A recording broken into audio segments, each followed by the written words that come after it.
বলিউডের অন্যতম জনপ্রিয় কমেডি ফ্র্যাঞ্চাইজি হাউসফুলের পঞ্চম কিস্তি বড় পর্দায় মুক্তি পেতে যাচ্ছে ৬ জুন। অগ্রিম বুকিংয়ের রেকর্ড বলছে ছবিটি ইতোমধ্যেই হাউসফুল হয়েছে।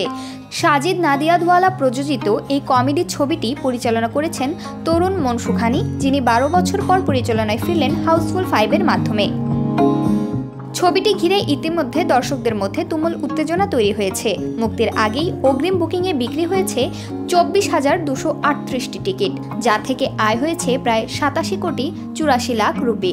ব্লক সিটস যুক্ত করে এই অঙ্ক দাঁড়িয়েছে ৩ কোটি ৮৪ লাখ রুপিতে। ছবিটির বাজেট ৩৭৫ কোটি রুপি হলেও নির্মাতারা আশাবাদী যে বক্স অফিসে এটি বিশাল সাফল্য বয়ে আনবে।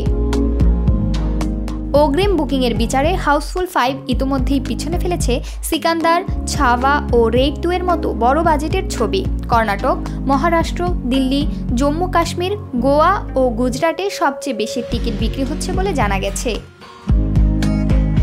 ছবিতে অক্ষয় কুমার ছাড়াও রয়েছেন নানা পাটেকর, সঞ্জয় দত্ত, জ্যাকি শ্রফ, অভিষেক বচ্চন, রিতেশ দেশমুখ, শ্রেয়াস তোলপারে, চাঙ্কি পান্ডে, ফারদিন খান, চিত্রাঙ্গদা সিং, জ্যাকোলিন ফার্নান্দেস, নার্গিস ফাকরি, সোনাম বাজওয়া, রঞ্জিত ও জনি লিভারের মতো এক ঝাঁক তারকা। গল্পের কেন্দ্রে রয়েছে একটি খুনের রহস্য, যার চারপাশে গড়ে উঠেছে হাস্যরস, ধাঁধা ও বিনোদনে ভরপুর এক কাহিনী। এই ছবিতেই দীর্ঘদিন পর ফিরছেন ডিনো মোরিয়া। ছবির ট্রেলার ও গান ইতোমধ্যেই দর্শকদের মনে সাড়া ফেলেছে। প্রচারণার কাজে ব্যস্ত রয়েছেন অক্ষয় কুমার, পাশাপাশি তিনি কাজ করছেন তার পরবর্তী কয়েকটি ছবির শুটিংয়ে।